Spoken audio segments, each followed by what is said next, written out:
తదుపరి కుంభరాశి వారు ఎటువంటి పరిహారాలు చేసుకోవాలి? ఏ దేవతను ఆరాధించాలంటారు? శతభిష నక్షత్రము, పూర్వాభాద్ర నక్షత్రము ఇవన్నీ కూడా కుంభరాశి కిందికి వస్తాయమ్మా. కుంభరాశి వారికి అదృష్ట సంఖ్య 8.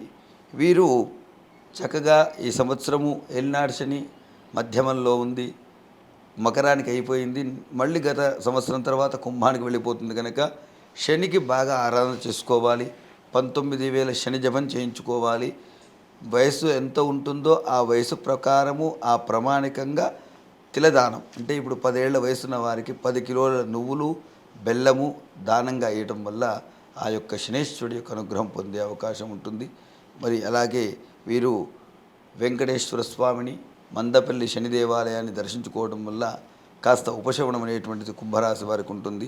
వీరు అదృష్ట సంఖ్య 8. ఈ కుంభరాశి వారు ఈ సంవత్సరము వీలైతే చండీ హోమం చేయించుకుంటే సత్ఫలితాలు పొందే అవకాశం ఉంటుంది.